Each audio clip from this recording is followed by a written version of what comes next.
Welcome to Life Hacks Beyond Convention with Dee and Sonia. I was chatting to a friend. He's an IT guy. Mm-hmm. So, and we're both a bit into this whole AI stuff. So I don't know whether I told you I've enrolled in the Diploma of AI. No, really? Oh, yeah. Wow. Yeah, That's yes, cool. I've done the Diploma of AI, yeah. So I did start that a couple of weeks ago. I've been a bit slack, actually. But he's my teacher. Okay. Yeah, so we were talking about AI. I mean, he's a friend, but he also just happens to be my teacher. So anyway, that took us down the rabbit warren of AI stuff and just how we can integrate it into our daily life is really quite interesting. Yeah. And I was looking at just last night or this morning, I can't remember.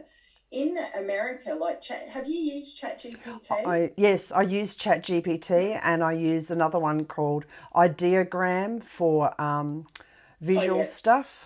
Yeah. And I'm sure there's another one there, but I can't think what it is. Yeah. Yeah, so the ChatGPT if you're a US person, you can actually I don't know whether it's actually in beta or what, or it's just, but they're rolling it out slowly. So the US people can access Operator, it's called, which is part of the ChatGPT system. And I was looking at that. Oh my goodness. What they were doing was, so in real time, these guys, they're trialing it. Yep. What I was watching. So they're going in and they had an idea for, I don't know, they're trying to generate small business startup ideas. Okay. So one of the things that they were looking at that he used to do was get stuff from places like Alibaba and AliExpress and whatnot. And he said, so one thing you do is it can take a really long time to find the trends and then contact the different manufacturers to, get the product that you want to resell. So anyway, he said, let's trial this Operator. So he goes in there and he's got the darn thing is actually going in, finding the trends. So it's actually finding the trend. This is the trend. Okay, now that we've got the trend, now I want you to find appropriate Supplier product to support that trend. And then I want you to actually contact the manufacturer to send me a sample. And it did all of that in real time. It wouldn't, pardon me, it wouldn't do it from AliExpress. He couldn't actually get it to go to AliExpress. So then what he put in was, well, find me something similar that'll give me this similar result. So whatever the website it had found, yeah. And the other thing he was doing, now this was something, I've got to see if I can remember just what it was. Something to do with Facebook. So he had it going in, looking at Facebook. Yeah, whatever I say now, I'm going to make up. But he was looking at some sort of trends and datas within Facebook. Anyway, I'll have to re-watch it. And then the Operator thing itself was actually interacting with the people on Facebook as though it was him. Whoa. Yeah. Okay.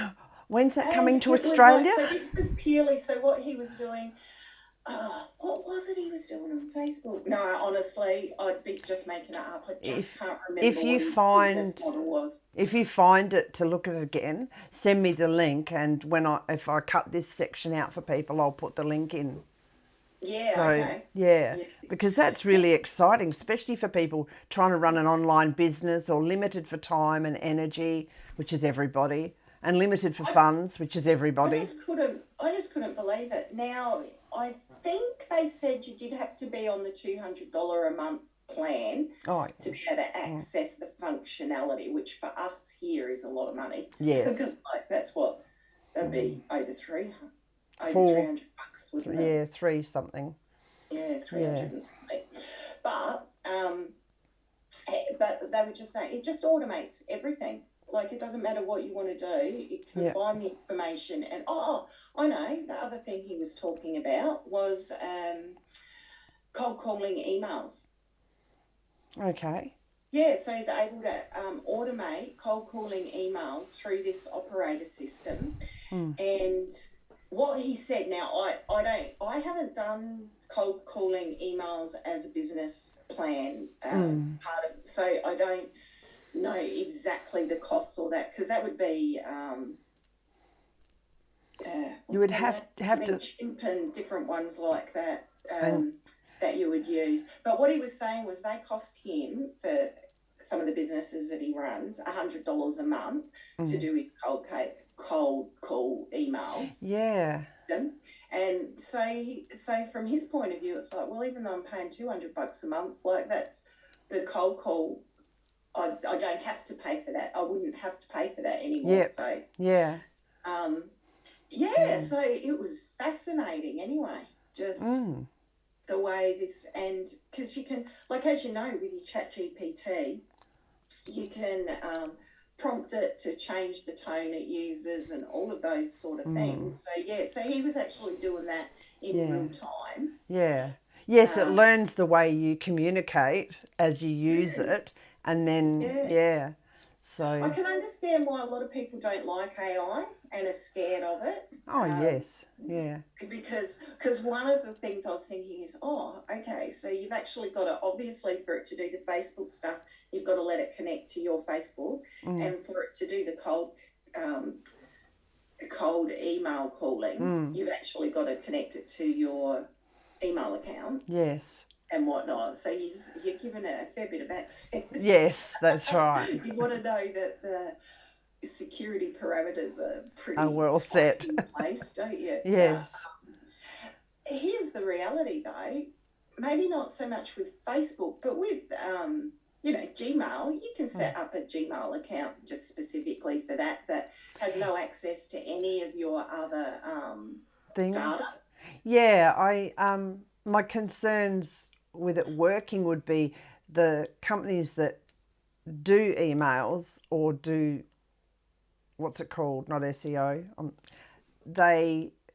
if you send out, say, 40,000 emails and they don't get enough open rate, they'll shut you down. So I don't know how he's getting around that issue. I've seen a legitimate company that got shut down because they changed email providers and sent out the new address to all their clients. And it was a franchise situation, so there was over 40,000, and that company shut them down.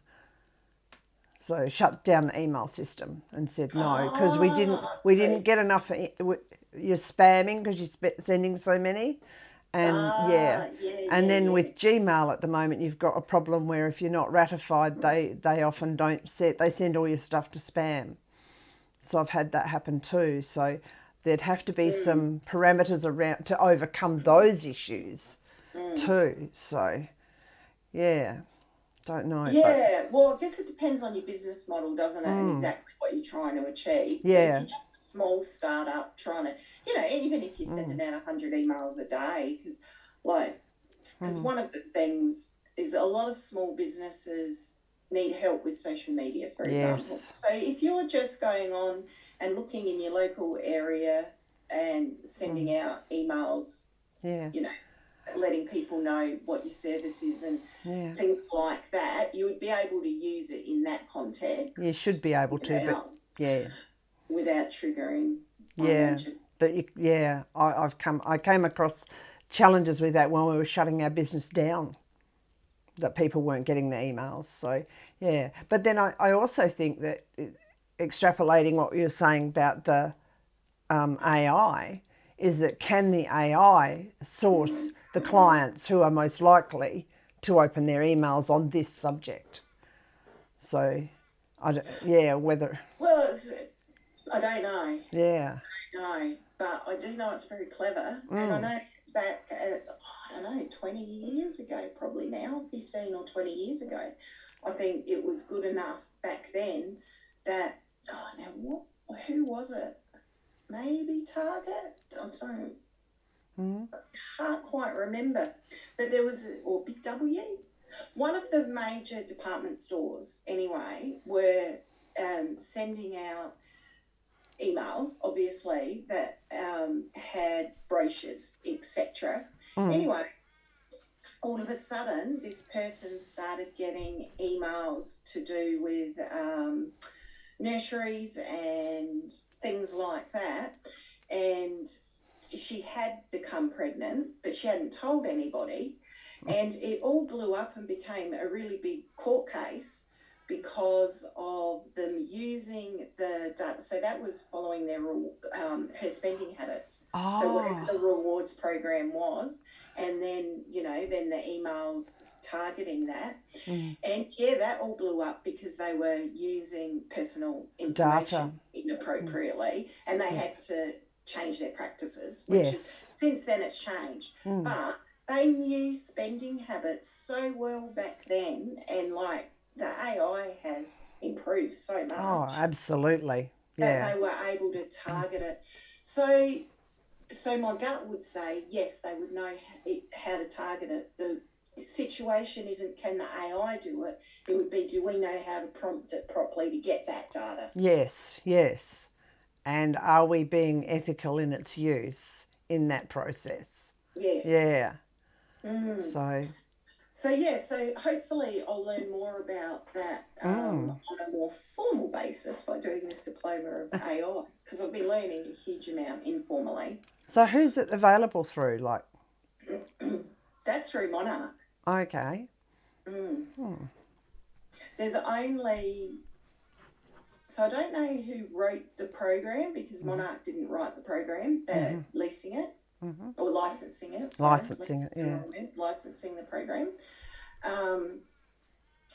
And it's only, it's less than a year old. The program, it was it's the first diploma in Australia. I don't know about outside Australia, but yeah.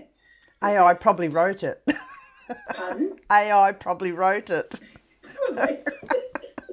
But I was using AI to help me go through the course. So when you log in, it's got screeds and screeds of data, and because the first unit, there's a bit of information about, large language models and different things like that. And it's like, I don't know.